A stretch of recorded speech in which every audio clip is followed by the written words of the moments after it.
Et salut à tous et bienvenue sur une nouvelle vidéo sur la chaîne Otakufan. Aujourd'hui c'est le jour de la review du chapitre 64 de DBS qui est sorti il y a déjà je crois à peu près une semaine et je voulais d'abord faire ma review, attendre que les choses se tassent, que tout le monde dise ce qu'il a à dire, de telle façon à ce que moi d'ailleurs je puisse faire ma review tranquillement à tête reposée et en ayant un petit peu regardé ce qui se dit. Ça va, il n'y a pas non plus trop de négatifs, je m'attendais à un petit peu de bâche, mais finalement ça va, il y a pas on dénote quand même du positif sur ce chapitre, mais heu, il est clair et là je rejoins ce qui est dit par une grande partie. C'est que c'est vrai que c'est pas non plus, un chapitre de ouf. Il y a pas de quoi non plus, se taper, excusez-moi l'expression, on n'a pas de quoi se taper le cul par terre. Parce que, il se passe pas vraiment grand chose, même s'il y a un combat qui est à sens unique, mais c'est pas voilà, il y a encore pas mal de blabla. Il y a encore pas mal de blabla, même s'il y a un peu d'action, mais on sent que l'action, voilà, va vraiment arriver, enfin, devrait arriver normalement dans le prochain chapitre. Donc, comment est structuré un petit peu donc ce chapitre? On voit, donc, rappelez-vous comment se passe, la fin du chapitre 63. Mérus se sacrifie pour, permettre à Goku de, maîtriser enfin l'Ultra Instinct. Donc c'est comme ça que se termine, le chapitre 63 et le chapitre 64.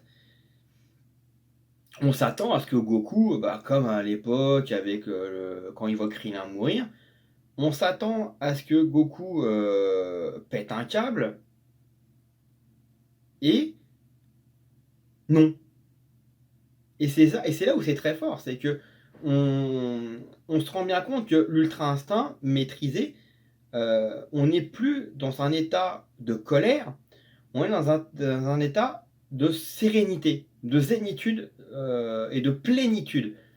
Donc du coup, ça donne du sens d'avoir un Goku qui finalement se calme et retrouve une sérénité et un calme, qu'il n'avait pas, à chaque fois, bah, qu'il subissait, certains événements et que derrière, bah, voilà, il laissait éclater sa colère. Puisqu'on sait que généralement la colère, c'était un vecteur, de upgrade de force. Et là, on se rend compte que, bah, finalement avec l'Ultra Instinct, on est sur, bah, pour un upgrade de force, on n'est plus sur, laisser jouer sa colère, mais plutôt maîtriser sa colère, maîtriser ses émotions et être totalement calme et serein. Ce que parvient à faire finalement Goku. Donc finalement, Mérus atteint son objectif. Il y laisse quand même un lourd tribut, mine de rien, puisqu'il laisse sa vie, mais pas pour rien, puisque Son Goku arrive à maîtriser. Et il arrive justement une discussion avec Goku et Jaco, où Jaco pose la question, Goku pose la question à Jaco, pourquoi es-tu rentré dans la patrouille galactique? Pour l'intergalactique. Pourquoi es-tu devenu patrouilleur?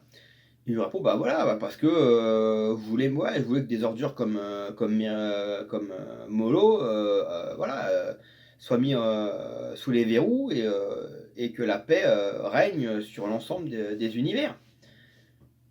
Et voilà, Goku qui lui répond: «Bah OK, bon bah finalement voilà, c'est exactement ce que Mérus, ressentait et c'est ce qu'il avait fait, finalement venir chez, la patrouille».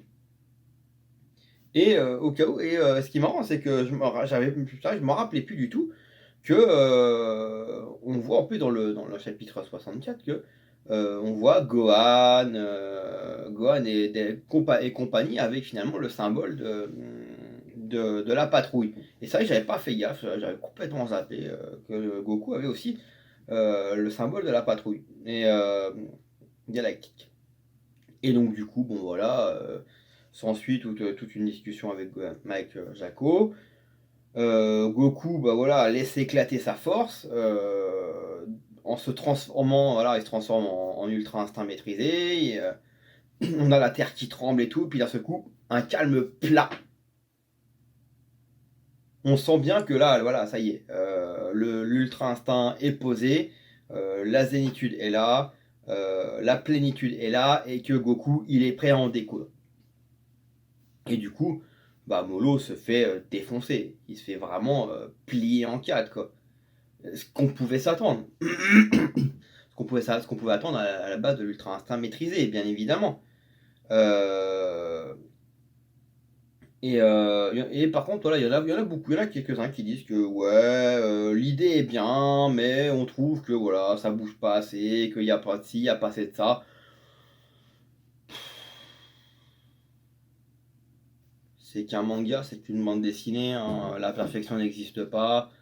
Euh, voilà, je rappelle encore une fois, si les gens, ça vous plaît, DBS ne vous plaît pas, qu'il y a des choses qui vous plaisent pas, arrêtez de regarder DBS, enfin de lire DBS, vous faites du mal pour rien.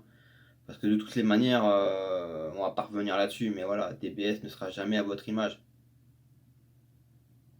DBS sera jamais à votre image et sera à l'image de ce que Toyotaro veut, de ce que les éditeurs veulent et de ce que les lecteurs japonais veulent. Donc de toutes les manières, vous pourrez discuter autant que vous voulez et dire ce que vous voulez. De toutes les manières, voilà, les choses n'évolueront pas comme vous l'espérez, ou vous l'attendez.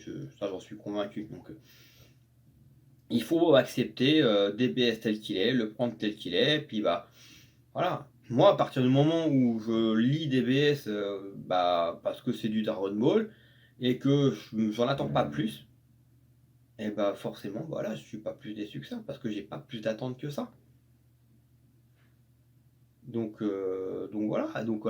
y a le combat avec Goku avec Molo, il le défonce.